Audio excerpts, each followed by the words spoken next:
the registration ID, and it is unique to that person all over India. That means that the person going from one state to another there will be ease of movement, and also there will be electronically the government can know in which district or how many doctors of a particular specialty are there. Is there any mismatch with the availability of with the disease pattern, because disease patterns are also changing very fast.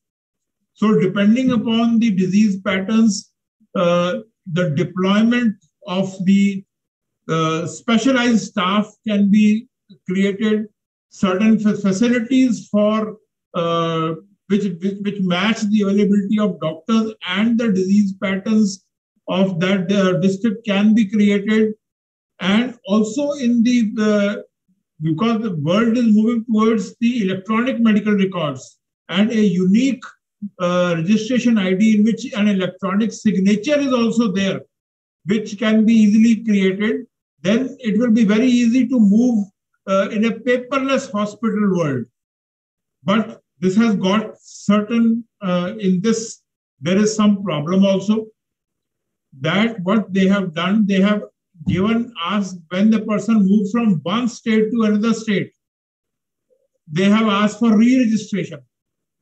If there is a unique ID at the central level, what is the advantage if the person moves from one state to another state? You know, I tell you the problem in Chandigarh. I earlier used to live there. The doctors, they used to live in Chandigarh. In the afternoon, they used to come to the Maharishi Markandeeshwar University in Ambala, and quite often from Chandigarh, they used to be called for some surgery, etc. in Patiala, which is in Punjab, or they could move to Nahan, which is in Himachal. So staying in Chandigarh, they are practicing in 4 states, and nobody can take registration in 4 states. And this problem is there in all the state borders. I mean, a person lives in one state and practices in another state. And because they have proposed a unique registration ID, but they have again said that once you move, you re-register yourself with the same registration ID when you move from one state to another state. I mean, in short, they are state medical councils have created registration ID as something for making money. And a lot of state medical councils, they just survive on registration money. I mean, they collect a few crores from which all the employees are given the salary. Then they have asked that each registered medical practitioner shall name only an NMC recognized and accredited degrees and diplomas as per the nomenclature provided.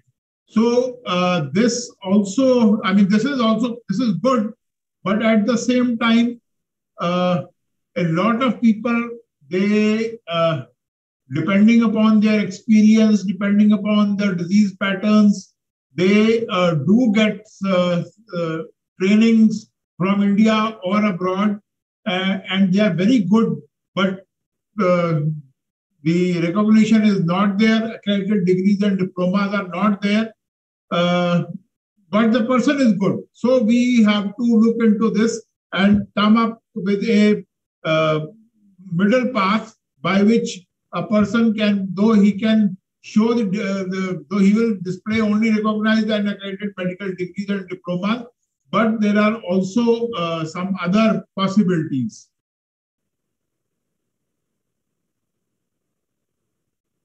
Then a person who's qualified in one system of medicine shall decide which system he wants to practice. I mean, this is, I think this is okay. I mean, this was there earlier also, and it is now again there.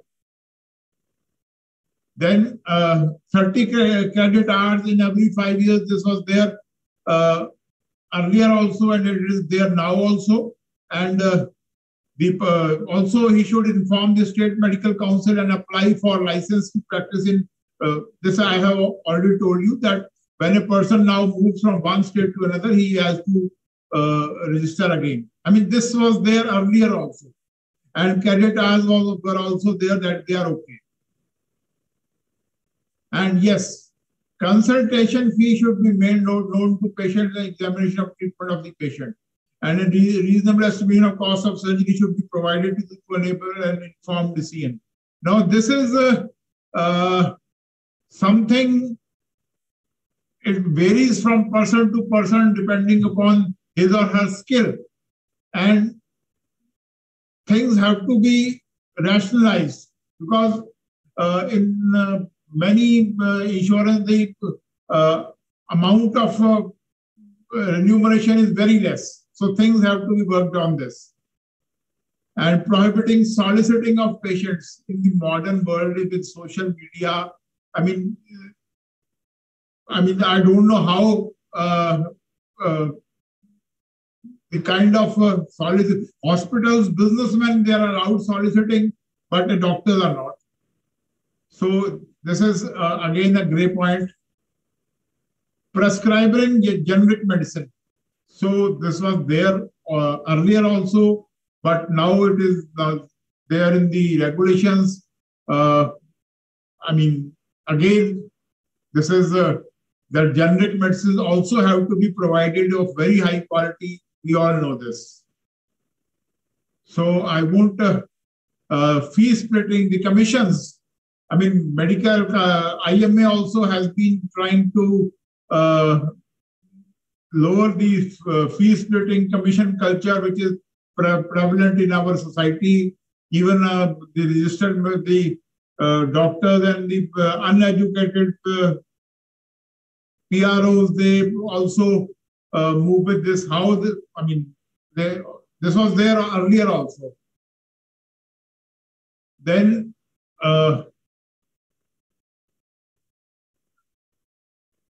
any approval, recommendation, endorsement, certificate, report concerning any drug, remedy, or surgical therapeutic article, we should not endorse any thing. This was there earlier also.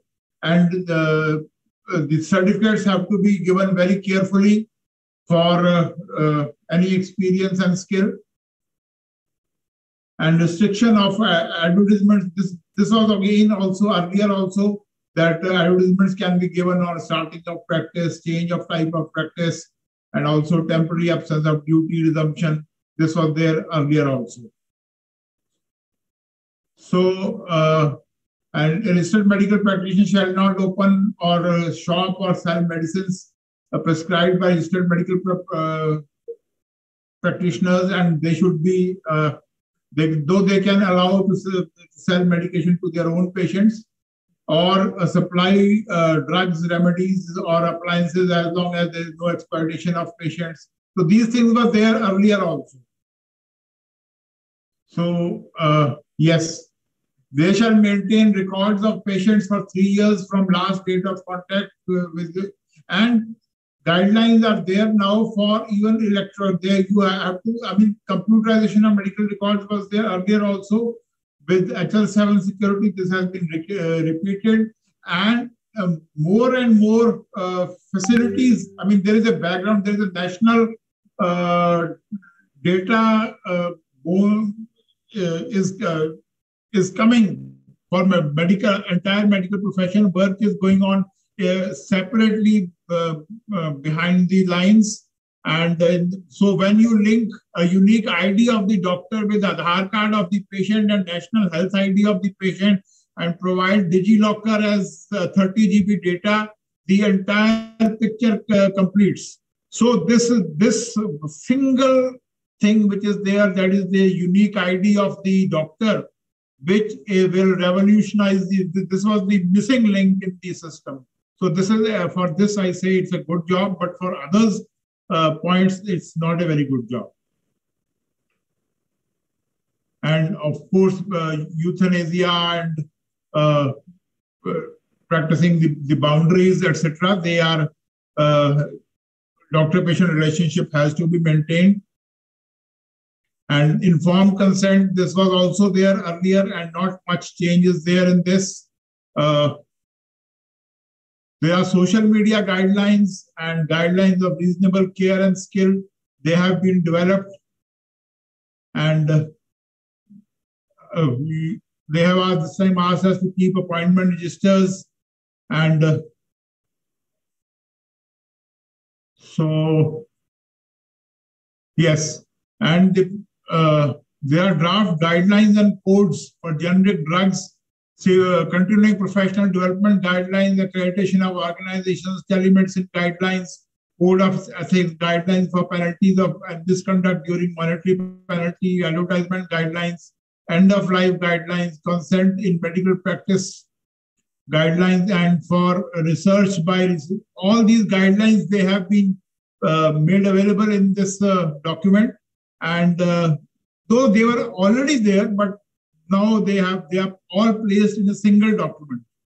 And guidelines for interaction with pharmaceuticals. Yes, pharmaceuticals is another very important point, because our interactions with the pharmaceuticals and linking it to our unique ID, and it comes into the income tax statement, all this is something new and which will come over a period of time. It will create some friction between the pharmaceutical industry and the doctors also. So with this, I end my talk. The time allotted to me. And now I request, I'm also waiting for Ravi sir's contribution. Over to you, Chinmay. Yeah, thank you. Thank you very much, sir, for summarizing the event and specifically focusing on technological aspects of the draft. Now, I think we have the past President IMA and World Medical Association Treasurer, Ravi Bankelkar, sir. And, sir, we are all eager to hear you, as Bedi sir has said. So, sir, please enlighten us and give your view and recommendation that how we can look at the draft and how we can share our suggestions. Over to you, sir.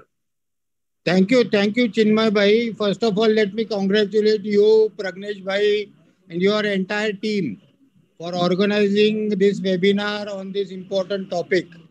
I would also like to thank Dr. Bedi Saab for really elaborately putting forth the issues in a very comprehensive but systematic manner. And our friend Dr. Murthy from the Telemedicine Society of India. Let us hope that now, as I'm speaking from Shirdi, let us hope that the Government of India, Health Ministry and the National Medical Commission, accept whatever things are there to be changed. As Dr. Bedi has already gone into the details, I would just like to present an overview that how you should look at this and what are the gross fallacies in this. Firstly, you should understand that there is no application of mind by the National Medical Commission in preparing this draft. I am very blunt and very clear in my mind. Like whatever 1.5 years, 2 years functioning of National Medical Commission we have seen, they have paradoxical circulars and paradoxical decisions. Decisions which are affecting not only the life of practicing doctors, but even young medicos. And the most recent example is because of their bad policies, more than 2,000 postgraduate seats are going to go vacant this year. And ultimately, this is going to affect the healthcare delivery system of this entire country. Coming to this specific point of discussion about the proposed draft for the Code of Ethics. Firstly, it is a cut-paste job. Without, again, I will repeat, without any application of mind. And I very sincerely and with all my conviction use this sentence that they have not applied their mind. To give you a parallel example and also which is very relevant, because whatever physicians pledge is mentioned in this draft is based on WMA, World Medical Association's physicians pledge, which is going on. If you will see, the mother repository of all the code of ethics of various countries is the International Code of Medical Ethics, which was first envisaged in 1949 in Geneva. So the physician pledge also came out of it. And in 1949, India was also not only an important signatory, but an important participant player in formulating this International Code of Medical Ethics by World Medical Association. In subsequent last 72 years, this Code of Medical Ethics very rightfully has undergone several changes.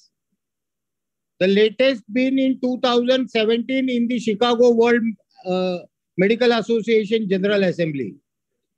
Ethics being a dynamic organism, it always is evolving and changing. Continuous revisions are needed. And coming to my original point, that now last 2 years, since 2018, World Medical Association is in the process of revising the International Code of Medical Ethics.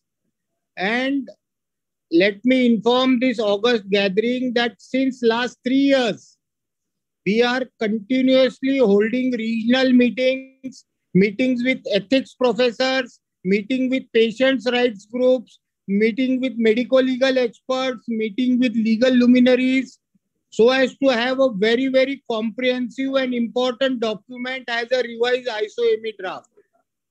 Currently, just last 15 days, I was participating and I was given the talk of ethics in telemedicine.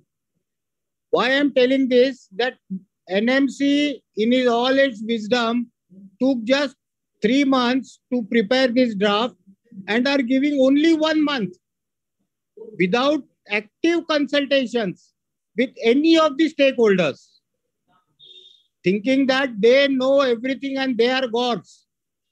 That is my basic objection. If such an important piece of legislation or rules are to be devised, the National Medical Commission should have actively consulted with all the stakeholders, which is totally lacking, and hence the basic content of this draft has to be shoddy, has to be shallow, has to be full of inconsistencies without taking into consideration how it is going to affect not only the physician's profession, but also the healthcare delivery system, thereby affecting millions and millions of poor patients. First of all code of medical ethics or regulatory codes are to be bare minimum necessities. You don't have 44 pages delivering only regarding telemedicine. Such elaborate codes don't exist anywhere in the world. Second thing, the physician's clinical autonomy and the professional independence should never be compromised by any code of ethics. That is the basis of this profession. All the regulations should be proportionate and facilitative. They should never be burdensome.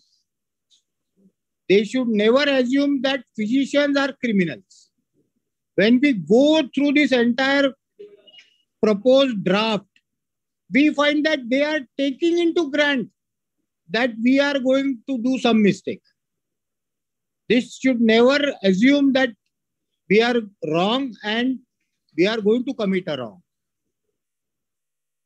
This draft regulation totally on one side speaks elaborately on what are the duties and responsibilities of the physician.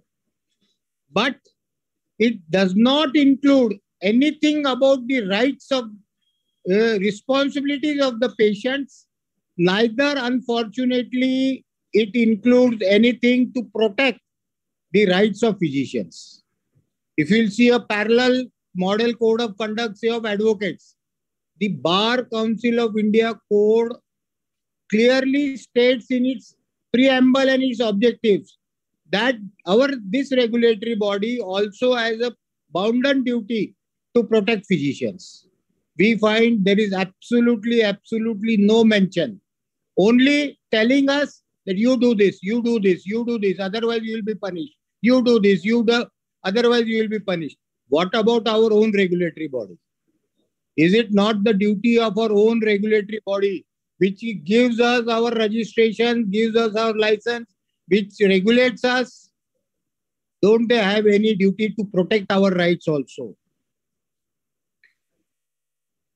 Another issue which one should understand, that this legislation takes away the autonomy of state medical councils. State medical councils, health being a state subject, are fully autonomous bodies created out of the legislations of those particular states. On one side, you are saying that they will give registrations, but they will not be eligible to take action. Such kind of dichotomy, like in many other regulations in this particular draft, does exist this. Another important point is now they have added that NMC will decide upon giving compensation, which was never ever in the Ethical Act. Nowhere in the world it is there that the regulatory body which regulates the ethical conduct of a physician has the power, authority to give compensation. Because they don't have the means, ways and means. And if at all you want to include this, then the NMC should categorically say that then the medical profession will not be held liable, neither in the consumer forum or any other forum. You can't have multiple forums deciding about compensation. Today's district forum, consumer forum also decides. The civil court also decides the civil liability. And on now the third forum is the National Medical Commission deciding about the compensation. This can't work. And if national what also it was expected, all over India we talk of good governance and single window system. Then why only medical profession is subjected to multiple forums for facing trial for medical negligence? Right from Human Rights Commission, Women's Rights Commission, Civil Court, Criminal Court, National Medical Commission, State Medical Commission, everywhere the medical, for the same crime, same alleged crime. If I have committed a medical negligence, the patient sues me in multiple forums. This should stop. It should be only, if it is the National Medical Commission, it should be only the National Medical Commission, and then appellate authority should be only High Court or Supreme Court. So, also one should understand the paradox of this ethical regulation. Why I say paradox is, in good old days, doctor-owned clinics, doctor-owned hospitals, or a family of doctor running hospitals, nursing homes, were the mainstay. Last 2 decades, we are seeing that professional business houses are entering into healthcare establishments. Now they are governed by business ethics. While if Ravi Wankhedkar runs a hospital, he is governed by this code of ethics. I can't advertise, I can't pay commissions, I can't do so many things. While a for-profit organization, because that entity is for profit, so it is only governed by business ethics. So it can advertise, it can market, for marketing purposes, it can give commissions. This dichotomy, this paradox of application of ethics to the same set of establishments delivering healthcare. But because the ownership is different, one is what we called as own account enterprises, that the doctor-owned hospitals, and other is for-profit organizations, that is private or public limited companies owned healthcare delivery, healthcare establishment. Nowhere this paradox seems to be addressed in this. Another thing which one needs to totally understand is how to define the relationship between the physician or healthcare givers and the pharma industry. The medical profession relation with the pharma industry has to be contributory for development of healthcare sector. You just can't say that there should be a total dissociation between these two entities because they are interrelated. Unless and until the pharma industry develops newer molecules, the healthcare delivery system and the patient is not going to benefit. No doubt, the most important basis of this symbiotic relation is to see to it that there should be never be any conflict of interest. But it seems and it appears that it takes for granted that the relation between the medical profession and the pharma industry is like something a bribe giver and a bribe taker. This entire regulation is framed with that particular viewpoint, which should not be the case. Again, a very important but paradox which is there in regulating. I don't know how many of you are aware that the medical profession is governed by ethics, that they should not accept gifts, money, any sorts of emoluments, travel support from pharma industry. But is our pharma industry having those ethics? Absolutely not. N number of times we have represented that as in the Western world, the pharma industry should also have compulsory by rule code of ethics in their relationship with the medical profession. What they are doing under the pressure of pharma industry, they are supposed to have a voluntary code of ethics. The pharma industry says that we will voluntarily follow it. So again, there is a dichotomy. Everywhere, the bribe giver and the bribe taker both are punished. Here we find that only the bribe taker is punished. If you are following or trying to ape or copy the Western model, then take the good things from them also. Say a Merck in US is fined $12 billion just because they gave some inducements to the physicians. So this dichotomy also should be addressed. Generic medicines, it has been IMA's long-standing demand. One country, one drug, one price. Why the government is not forcing the pharma industry to see to it that they manufacture a drug with one price across the board? Why this thing about generic medicine? We have seen in this COVID period. So many vaccine developers with various names came out. Why then it was permitted? You are taking away the physician's autonomy to prescribe a drug and giving it in the hands of chemists. This can't be tolerated. This will not be tolerated. Violations should not be in general. They should be well defined. The objective should be to avoid gray areas, to avoid giving sweeping powers to the regulator. There's one sentence that any other violation. What do you mean by any other violation? Why this personal bias is allowed?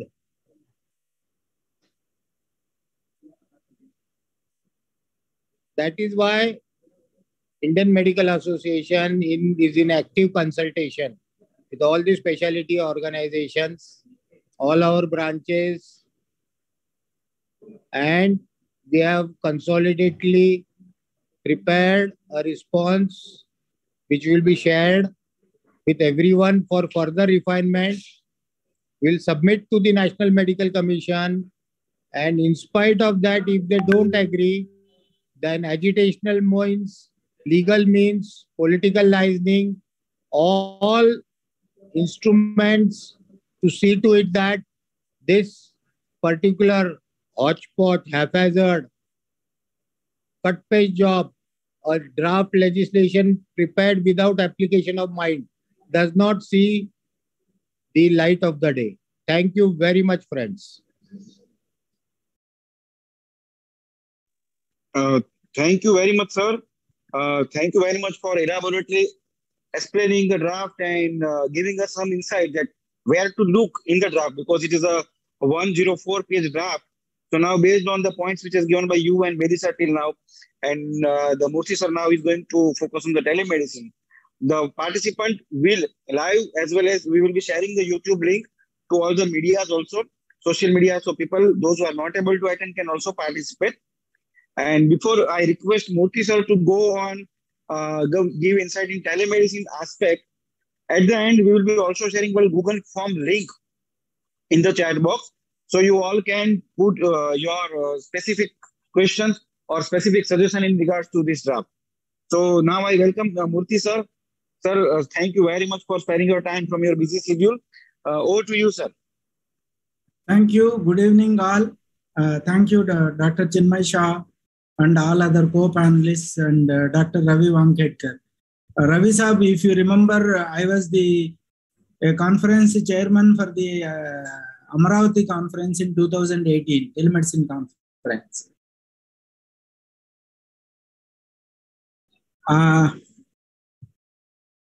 Yeah, we'll proceed.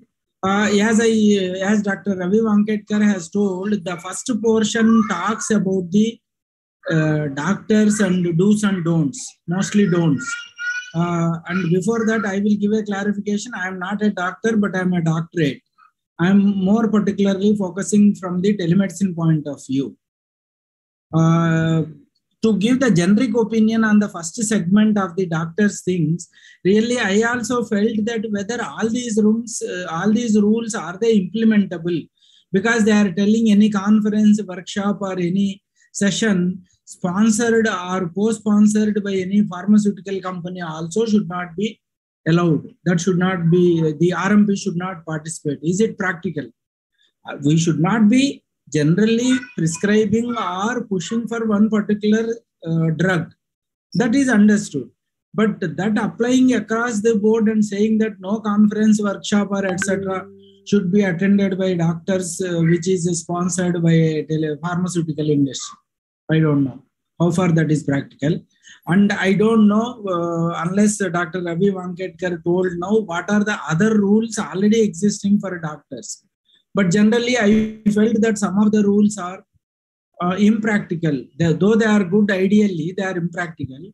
But only one point I wish to differ from Dr. Wanketkar is, it is not with a suspicion that a doctor will do bad or doctor will do mistakes. I felt that it is to protect the doctor himself as well as the patient, because as long as things go smooth and well in 99% of the cases, there is no issue. No patient will come back to doctor and say, okay, Dr. Saab, I am okay now. Thank you very much. But only in 1% or less than 1% of the cases where there is any issue or further aggravation or any unfortunate event, there will be a case and then looking for a tracing of the diagnostics, tracing of the consultations, etc.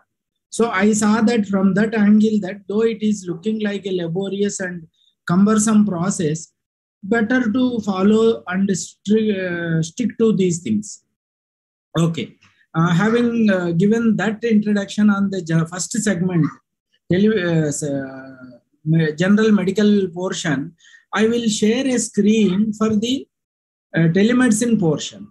Can I go ahead? Yes, sir. Yes, sir. Definitely. Yeah.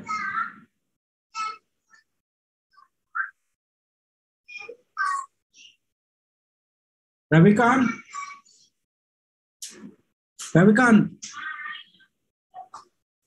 No, sorry, try. 1 minute, sir. How many of you desktop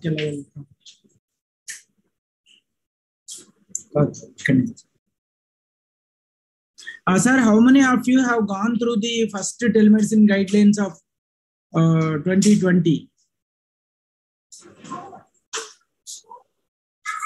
Sir, I think not more than 50% have just gone it, because those who have used, and I think directly used by only 15 to 20% people during COVID. Otherwise used as a third party. So I think not more than 20% people have gone through the telemedicine guideline till date. Yeah, if you see basically, now screen share, desktop number 5.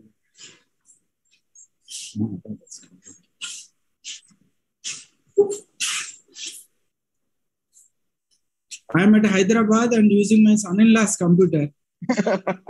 It is a Apple computer, opposite of the word.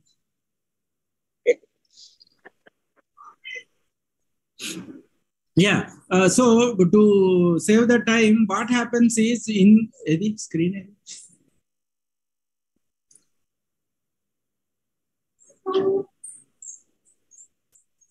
NMC screenshot.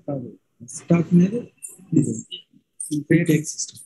Sir, what happened is actually, if we have seen the 2020 guidelines, there are no major changes except they have elaborated some things, and then they have PDF document. They have elaborated some places and one or two things like ethical aspects. They have. Yeah, are you able to see the document, sir? Yes, sir. Yes, sir. Yes, sir. So I am highlighting. Page. Right now, we are able to see the first page. We are on the first page, right?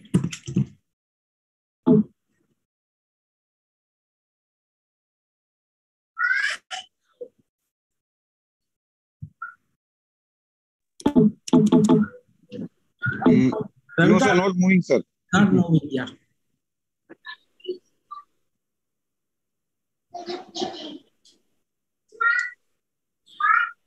So the ethical aspects and complaining aspects. Page 1. Ethical aspects and complaining aspect is added.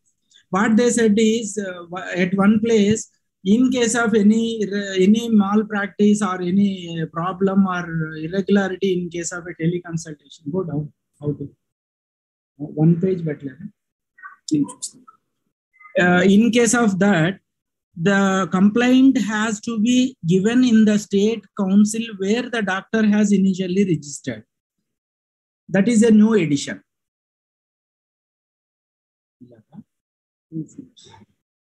Okay, sir. Yes, sir. Yes, sir. Yes, sir. Now it is moving. Yeah. And in another case, what they said is if the doctor is giving a consultation when he is on tour, suppose from doctor from Mumbai, when he is on tour to Delhi and he gives the consultation, and in case of any complaint or irregularity, the complaint should be registered in the state council from where the doctor has given the consultation. This we felt in the previous discussion in the Karnataka chapter also is impractical, because there is no place where you will capture where from the doctor is giving consultation. You will know who is the doctor, what are his credentials. So he may be moving from place to place, and also there is no real authority for the other state councils or state authorities to look into that. So better we thought that the complaint in case required should be given to the state from where he is registered. Do you agree? Hello? Yes, sir. Yes, sir. Yes, sir. Yeah, so that it is for a traceability. Like in case of police stations or anything, they will say that you have to give where it happened or where your place of residence or some anchor point is there. By God's grace, such a situation should not come. And the generic drugs and prescription guidelines and all we have seen.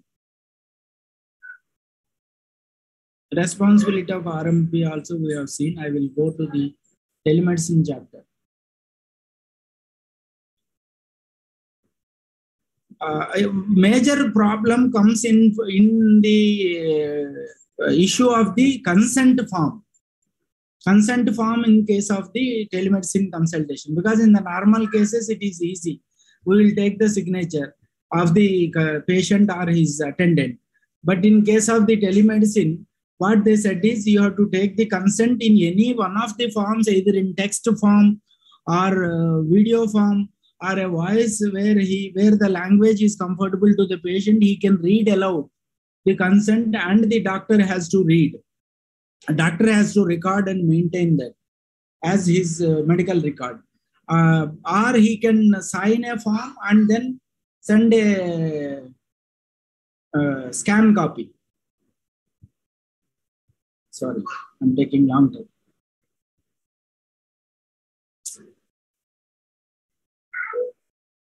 Yeah, this is the certificates. At least now they have added more forms of certificates, and clarity has come. Yeah, here. Sir, the informed consent and explicit consent and implied consent, 2 words are used, and ethical issues in telemedicine is one new thing. I have highlighted in yellow, and then telemedicine triage and COVID care. This was not there. Though the telemedicine practice guidelines were issued at the time of COVID, this particular issue was not mentioned. And more specifically, the new thing is the special responsibilities of NMC. And the sample patient information sheet and the sample consent form are given. What they said is, okay, these guidelines are useful, etc., etc. And the NMC considers the telemedicine as not as a supplement or a replacement, but an extension of the normal in-person care. So they say that in general, all the rules, regulations, ethics, and moralities and everything, whatever is applicable for doctors in person consultation are applicable here also. But more care is to be taken because of the tele portion, where the data record and the data maintenance and the secrecy, where the ease of the problem with the ease with the digital is anybody can connect to anybody. But the difficulty is any data can go to anybody also so easily or equally easily. So the care should be taken there. So they said that these guidelines should be used in conjunction with other national laws, rules, regulations, clinical standards, protocols, policies, and procedures. They are an extension to that. And an RMP, in case of any complaint, this is what I mentioned already. In case of any complaints of a misconduct, the complaint will be lodged in the State Medical Council of the state where the RMP is located at the time of providing teleconsultation. This we thought in the Karnataka discussion, here also I need your input, is slightly impractical. Then all RMPs who wish to practice telemedicine should be made familiar with these guidelines as well as with the processes and limitations of telemedicine practice, and they need to undergo CPD training in telemedicine practice as per the ethics guidelines of NMC 2022. Earlier what they said is, within 36 months from the regulation of from the release of these telemedicine practice guidelines, all these doctors have to go through and qualify in an orientation course on the telemedicine. And for that, they have formed a committee under the chairmanship of NIMHANS to form the curriculum. And all the doctors have to go through that curriculum and get them qualified. Now they have replaced it with a CPD training defined under the NMC 2020. So that this is basically to understand what are the do's and don'ts in a telemedicine, in a in-person versus telemedicine consultation, and what are the extra cautions he has to take. These are all the normal things which are old only, where the telemedicine can be used. Patient to RMP, a caregiver to RMP, RMP to RMP, or a health worker to RMP like a ASHA worker or anybody. So they are same things only. And here they have told the limitations and the advantages of the different modes. If it is a video, if it is an audio, or if it is only pure text based. I'm not getting into these details. They have given these details, but here in the limitations of the text based, what they added new is both the RMP and the patient cannot establish each other's identities with surety. Because in case of any teleconsultation, what they say is the doctor and the patient should introduce each other. They should know each other and feel comfortable to go ahead with the teleconsultation. Then only the teleconsultation should start.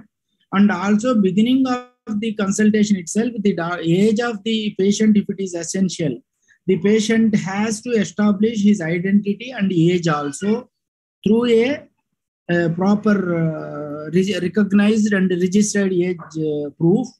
And also the doctor has to introduce his name, certification, qualification, that unique ID, and the state registration, etc. Here, some of the people have felt that how can every time the doctor introduce? In case of any video call or any audio call or in any multimedia call, it is not a problem. They can introduce. But only in a text-based call, this becomes a difficulty. That is a kind of a limitation where the RMP and the patient establishing their identity, because here also again, as long as things go smooth, nobody bothers who has given consultation and he will be happy. In case of any misfortune event, they will be looking for who is the culprit and whom to be charged with. Then other thing is, they say, anyway, this is new only, old only. How to see where are the telemedicine consultations possible? They have to be decided based on 7 key parameters, like what is the context and whether you can identify the RMP and the patient. That is introduction of each to the other.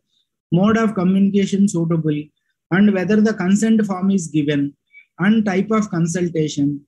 Patient evaluation. It is up to the doctor's right to see whether he is comfortable to give a consultation, or I mean teleconsultation, to the patient even in the given context with the given technology and for that particular disease. Otherwise, he can simply say that, sorry, I cannot proceed with this call, or I cannot handle this through the teleconsultation. You go to the nearest doctor.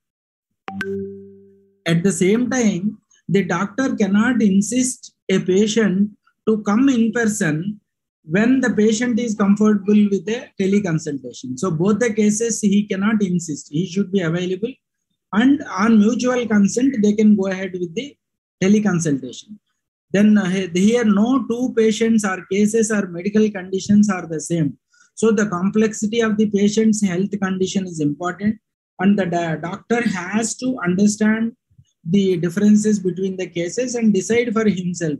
The full right is given there, as well as with the patient to go ahead or not. Then this is all the consultations only. And the teleconsultation, earlier they said that the doctor RMP or RMP to RMP, patient to RMP, etc. Teleconsultation can happen as long as they are comfortable. But here they have made it explicitly clear that that should happen in a language that the patient is comfortable for understanding and comprehending the advices. And RMP should begin the consultation by introducing themselves. This I have told already. And for specialty consultation, the RMPs or specialists may choose to discuss and disclose their specialty qualification, MD, MS, etc., equivalent recognized qualifications. Here, the case of individual doctors is one thing. Okay, he may show one slide of his name, identity, qualification, specialty. But in case of an aggregators or the doctors of empaneled hospital, empaneled in a hospital, probably the hospital can do the homework and then do the display of the doctor's qualifications and criteria and degrees, etc. The RMP should verify and confirm that the patient's identity by name, age, address, email ID, phone number, registered Aadhaar ID or voter ID or any other identification. This we have discussed. Age may not matter every time, but in particular diseases and particular prescriptions, age also may be important. So the doctor can insist an age proof from the patient whenever he feels required. And the RMP should consider their strengths in the mode of communication. The RMP should consider the strengths, limitations, and appropriateness as detailed in the previous section we have seen. Before utilizing them for a consultation, invariably the combination of the above mode occurs to complete a telemedicine consultation. So definitely it is up to the doctor whether he is comfortable with the mode of consultation. Suppose if it is a very complicated case and he is simply using a normal phone, not a smartphone, and he wants to get a consultation only on a voice call. So the doctor can judge himself whether it is worth going ahead or asking him to go ahead to a nearest hospital, not to get himself into the risk. Then patient consent, again they said that it is of 2 types, implied consent and explicit consent. If the patient himself has initiated or solicited the telemedicine call, then it is deemed as a implied consent. Then there is no problem of recording the consent. But if the doctor or the caseworker or the healthcare worker if they initiate the consultation, then an implied consent, explicit consent is required. Here only they said that consent can be in a graphics, text, audio, video, podcast, or any interactive website, or what we have discussed in the Karnataka chapter meeting again is, in the initial form itself, they can give a consent for the telemedicine also. When they are providing their initial details and patient information, they can tick mark simply saying that, yes, I consent myself to be consulted by a teleconsultation. So this is the thing. And it is here explicit consent is made as a responsibility of the RMP to take the patient's signature or thumb impression, etc. Here the care must be taken. Then for follow-up consultations, earlier again, for those who have not read the telemedicine consultation practice guidelines earlier, what they said is, if a teleconsultation can be done if a patient has had in-person consultations in the past 6 months for the same disease. If he is coming for a new disease or for a new symptoms, then it should not be called as a teleconsultation, or he cannot take up a teleconsultation. And in case of once he is on board on the online consultation, he can be continued with the teleconsultation. But here that continuation of the further follow-ups is not there explicitly. So we have felt that should be added here to say that once a patient is seen by the doctor in the last 6 months, he can go on board on the online consultation. And after that, further follow-ups should be deemed as agreed or consented for the teleconsultations. Am I clear, sir? Yes, sir. Yes, sir. Very clear, sir. Very clear. Yeah. And if a patient is not able to obtain an appointment with the same RMP for a follow-up consultation, owing to operational reasons of the digital platform being used, consultation with another RMP will be considered as a follow-up consultation. Only if the second RMP is comfortable in comprehending the patient's medical conditions after having been provided the adequate information, that is details of the condition, previous case history, etc. This is again similar to like our physical in-person consultation also. Whenever we are going to another new doctor, why do we go? Only when the doctor is not available on that day, or he is transferred or no longer available in that hospital. And the second doctor will naturally accept the case to be seen only when he is comfortable and he is provided with the previous case history and case file. So same case applies here. In the follow-up also, another RMP can see a teleconsultation provided he has got the previous information. But what happens is, the guidelines generally say they don't prescribe or make it compulsory for any particular hardware or software. But what happens is, if it is in a off and on consultations on a WhatsApp or some other media, then the previous record, previous history recording and maintaining is difficult. So though it is not mandatory, at least for the doctors and more specifically for the aggregators and the big hospitals where they are providing the teleconsultations, they are advised. Again, they are advised is the word, not prescribed. They are advised to use some system, some software or the other, some application or the other, where they can record the history of the patient, what was the previous prescription, what were the previous modalities and symptoms, and so that anybody can take over. This is again similar to anything. But if it is just a video call sometime between friends or a family doctor, that is fine. But if the patient goes to the same doctor on a WhatsApp call after 3 months without any record, that is a difficult case. And also the guidelines say, even if the doctor is being seen or even if the patient is being seen by the same doctor for the same case within 6 months also, if the doctor cannot comprehend or remember his previous history, or he doesn't want to give a consultation on the teleconsultation, the doctor has got the right to reject that mode, because he sees some complication, or he is incapable, or whatever is the reason, or he is unwilling, whatever is the reason, they have given the right for the doctor to reject the request for a teleconsultation.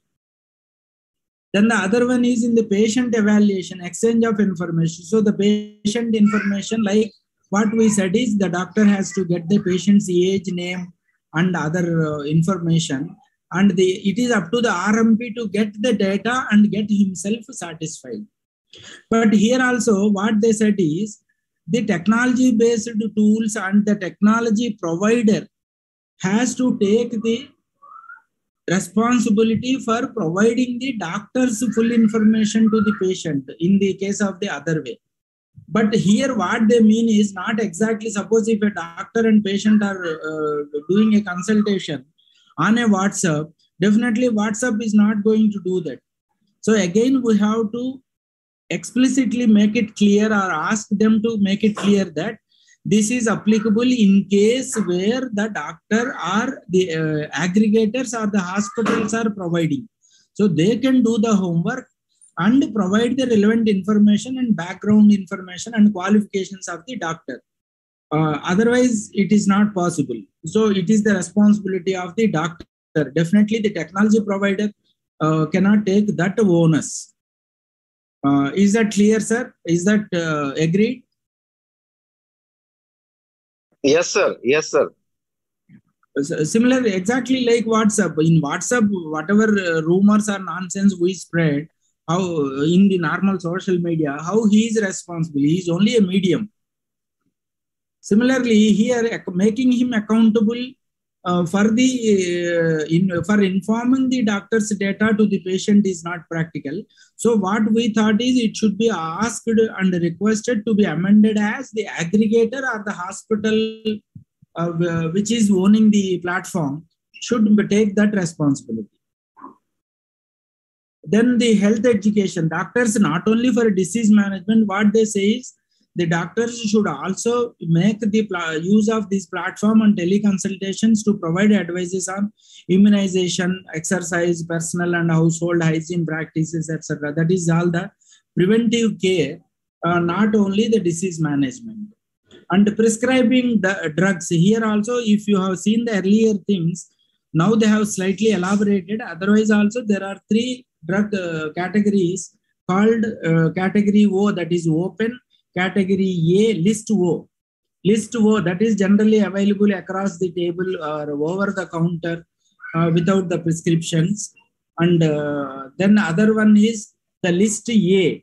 These are the drugs which can be prescribed during the first consultation only in cases of video consultations. And if they are being repeated, prescribed for a refill, or in cases of a follow-up consultation. So this is one other list A is given. And then here the change is, they are prescribed again or repeated in a follow-up teleconsultation. And in these situations, the patient has been seen, investigated, and the diagnosis has been established by the RMP. So then only he can prescribe a refilling. Then list B is a list of drugs that RMPs may prescribe for patients during follow-up consultations as add-on drugs, in addition to those drugs that were prescribed during an earlier in-person consultation for the same medical condition. Here again, the not is put in capitals, not a new drug for a different medical condition or diseases. So it is only an add-on for the previous consultation.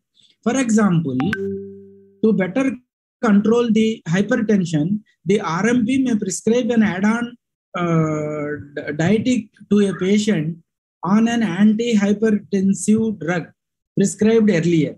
So like that, it is only a simple add-on, but not a substitute or a replacement or altogether a new drug. Then in that case, the doctor has to take care. Then again, the third one is the list of prohibited drugs, which are psychotropic and narcotic drugs, which otherwise are also very prohibited in nature.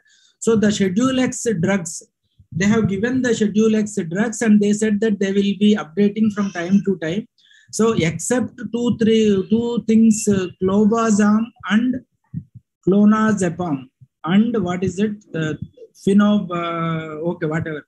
The three, except these three medicines, none of the other Schedule X drugs can be given over a teleconsultation. So this applies equally in the in-person also, I believe. Then issuing a prescription and transmission. What they said is the doctor has to transmit the prescription ideally in a signed form with his name, signature, unique ID, registered medical ID, and the state registration number, etc., etc. And the prescription should be ideally in capital letters. These are all normal things only, I think. But if that is not possible, at least he should make available a recorded version of this prescription and make it available through some other media where the patient can access it. Or in certain cases, the RMP may directly transmit the prescription to the medical shop. So in those cases, the patient has been provided an option. The doctor cannot say that I have transmitted your prescription to my attached medical shop. You have to go and take medicines only, there only. That condition doctor cannot put. So they have given the liberty for the patient to see whether they can go to that shop provided or prescribed by the doctor, or they can go to some other pharmacist. RMP shall provide a clear photograph, scanned or digital copy. This I have told already. And then prescription can be conveyed to patients who do not have a smartphone by using an online web application that can be accessed from a mobile browser. So it is the responsibility of the doctor to keep it online, and the patient or his attendant or his pharmacy person can download it and then go ahead with that. Then these are the things, these are the advices and list of prescriptions or the drugs which can be given. Suppose the O category is open category. So whatever is the mode of connection and communication or consultation, and whatever may be the nature of consultation, they can be given. And A, the list A drugs can be given only for a video consultation and first consultation or follow-up consultation in continuation of the previous call, like we have discussed earlier. Then list B, any mode of communication is okay, any consultation is okay, but it can be given only for follow-up. List B is what we have seen is the additive medicines. And prohibited things is the list X. Whatever is the mode of consultation, except that 3 drugs which are exempted at this moment, it cannot be prescribed and they are under the banned list or the prohibited list. So this I am not reading. So they have to take care in that. Then this is the new detailed chapter compared to 2020. That is the ethical issues in telemedicine. So in general, they say that anybody, any RMP following a teleconsultation is deemed as is providing an in-person consultation. So are the ethical, moral and standard procedures and rules should apply here also. But here, the physicians must respect the following ethical guidelines when prescribing telemedicine. That is what the RMP patient relation should be established. That's what we discussed already. They have to know each other and feel comfortable with the mode, need and the convenience of the teleconsultation. And the RMP patient relationship must be based on mutual trust and respect, and it cannot be an anonymous. A patient cannot be consulted or cannot be advised by a doctor being himself anonymous. And the RMP must aim to ensure that the patient confidentiality, privacy and data integrity are not compromised. This applies equally in the normal case also, as we have seen. But here, this is a double-edged sword. The digital technology is useful on one side, but at the same time, it is dangerous that it may be misused on the other side. So here the doctor or the establishment should take care that the patient information, particularly the privacy and the confidentiality of the patient and the medical information, is preserved. But the guidelines do not say particular server, particular operating system, or particular technology. It is technology independent.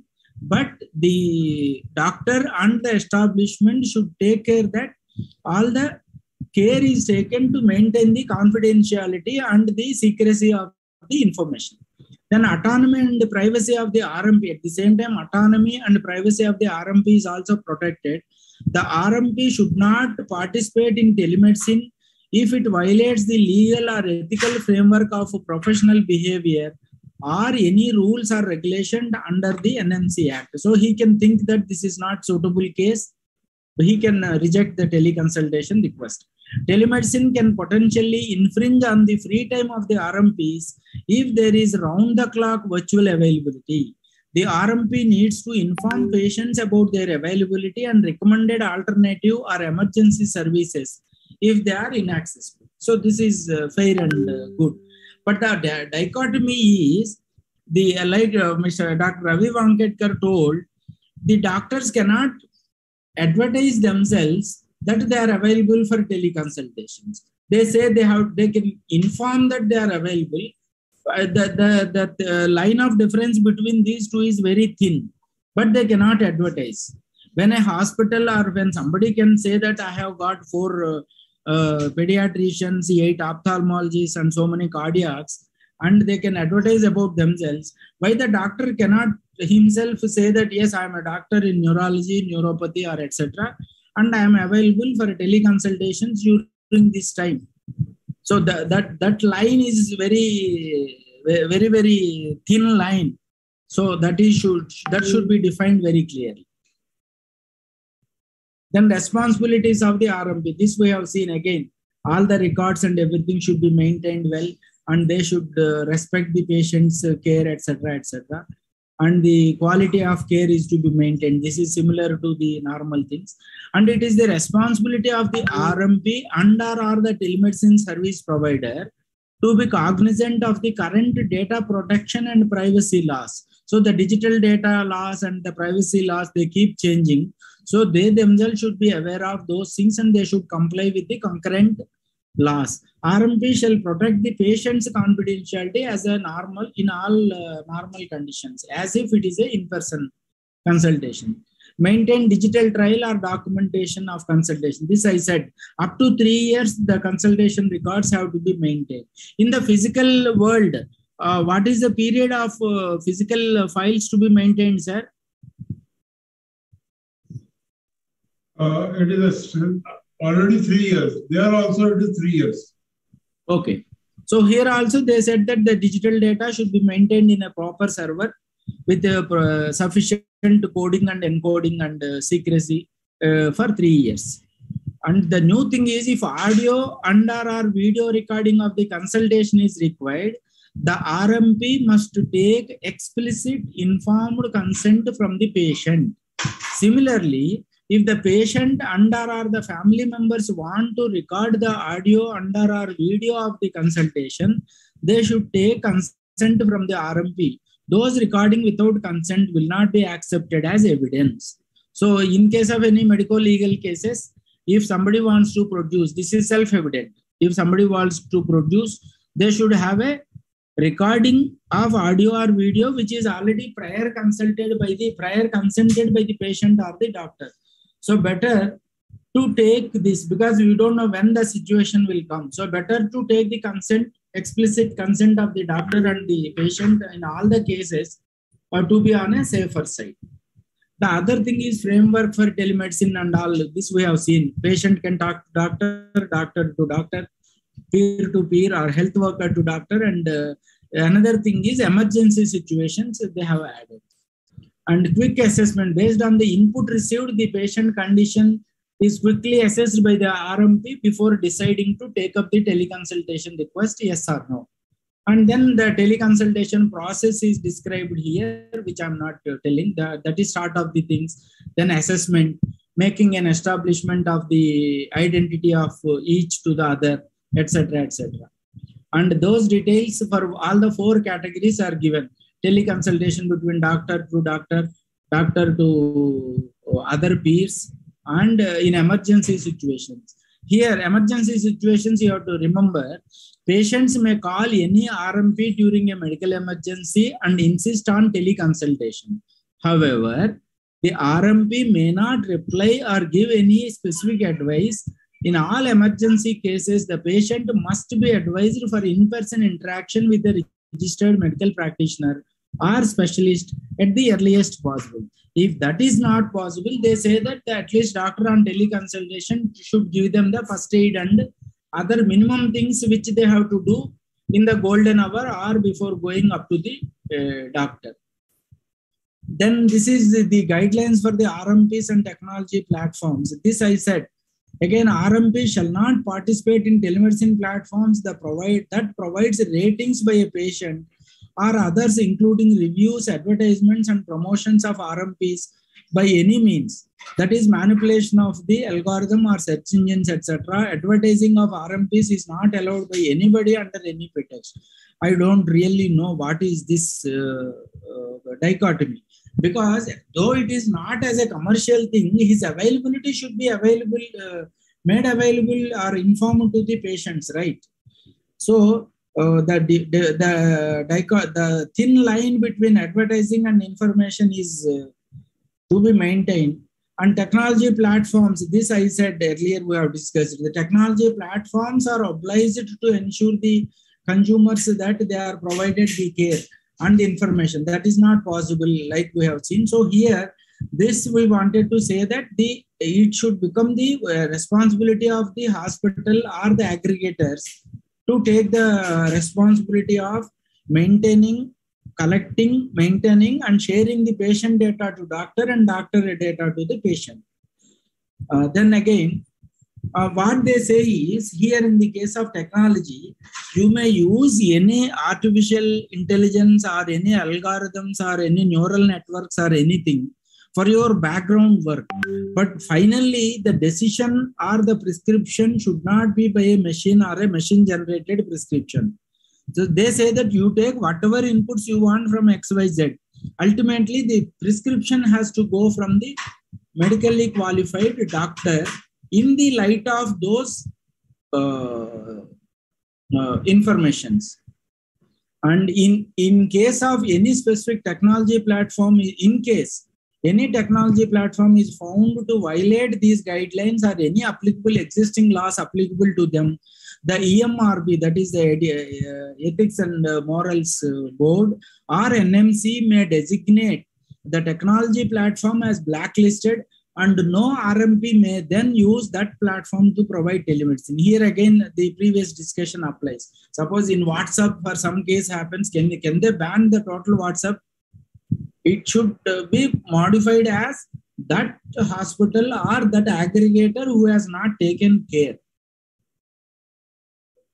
And the good thing is, earlier they have explained these things, but this time they have put the graphical representation for all the 4 consultations between doctor to patient, doctor to doctor and doctor to caregiver and doctor to the health worker. And also they have told what do you mean by a first consult and how do you establish the contact between the patient and the doctor. These all 4 cases were well explained. I'm not going to say it. Someone wanted it. These are all the health worker and the registered medical practitioners, etc. And the new thing we have seen is the drug list. They have elaborated and they have told what are all the drugs in the list O, list A, list B, and the prohibited drugs, that is the X category. So that finishes the changes in the telemedicine practice guidelines from 2020 to 2022. So in summary, I can say that they have elaborated some of the points which were mentioned at a macro level earlier, but they have not altogether brought great changes other than introducing the complaint portion and the moral and ethical aspects of the RMPs, and the responsibility of the EMRB or the NMC. So I have done with my presentation. Thank you very much, sir. And now I think you have covered, sir, almost all the questions. So now I request Dr. Pragnesh, sir, from Management Medicos, to please give a vote of thanks and any other information or summarize the session. Over to you, Dr. Pragnesh, sir. Thank you, Dr. Sir. Before Pragnesh sir, before concluding, I request Dr. Chinmay to summarize and give the suggestions tomorrow. Yes, sir. As an outcome of Sure, this, sir. Sure, sir. As an outcome of this one. Sure, sir. And Dr. Vanketkar also, he has made so many open remarks, but instead of telling what is bad, we should also tell what is good or what is required. Okay, sir. Okay, sir. So, thank you. Sure, Yeah. Thank you, everyone. Thank you, Dr. Pedi. Thank you, Dr. Vanketkar, and thank you, Dr. Murthy, sir, for sparing your valuable time. I think if we keep on discussing, I think we have got more questions than answers as far as the current NMC draft is concerned. So we have already circulated a link where you can express your thoughts and give your suggestions, and we'll try with the help of expert to reach out to the concerned authority and share our apprehensions, anxiety, and views on the NMC draft that is already there in the public domain. Thank you all for joining us in large numbers, and I would request that this video will be available in the same link that is already been circulated. Kindly pass on this recording to your colleagues who could not attend due to some reason, whatever may be the reason, and ask them to give a concrete feedback, a concrete suggestion as far as this NMC draft is concerned. Because if we are looking to the and listening to the discussion, if we do not do anything, I think that will add a lot of discomfort and a lot of issues the way we practice. And there were comments, some of the comments in the chat boxes that do this NMC will now tell us how to consult a patient and how to treat our patient. But I think the time, if we do not take the right action in right time, yes, the time may come that we may be dictated by the authorities how to practice. So thank you everyone for joining. Thank you on behalf of Management Medicos. I would like to thank the MEU India, the Telemedicine Society of India, Gujarat chapter, and of course our tech partner SwasthyaSetu for providing us this platform. Thank you everyone for joining, and thank you of course Dr. Chinmay for coordinating this program very nicely. Thank you. Thank you everyone. Good night and have a great weekend. Thank you. Thank you from my side also to Dr. Chinmay, who has initiated this well before the Gujarat chapter inauguration itself and made it possible. I suggested Gujarat chapter to have your own website so that you can put these and other recordings and other resources available on the Gujarat chapter website. Nowadays, website is not costing much. Oh, sir. And that link, if you provide, we will put it in the national chapter also. Yes, sir. National website that there is a Gujarat chapter, and here are the basic details. And for more details, click here. And I have one suggestion to Chinmay to have one session, 1 or 2 sessions for detailed discussion. 104 pages to be discussed. I mean, just for education purposes, if you just create videos and share them, because it's a huge amount of data. True. Yes, sir. I agree. That can become happily 2-3 sessions. But a few of the questions which has been arised. One is,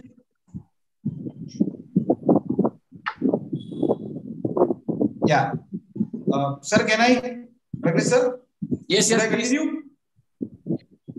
Yeah, so there are 2-3 questions. One question is, has IMA asked for more time? Yes, but if NMC don't give, so I think we will not wait for the time extension, but we will submit our questions before the date which has been given by NMC. Secondly, there are 2 questions that do we have to mention age, sex, and everything in telemedicine? Yes, as in present draft it is compulsory. So all of you are requested to go through the PDF available on social media and share your concern in the Google Doc which has been shared in the YouTube.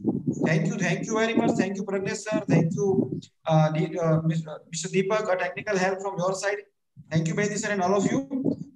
Wishing you a very happy day tomorrow, and waiting for your inputs in the Google. Thank you, sir. Yes. Okay, sir.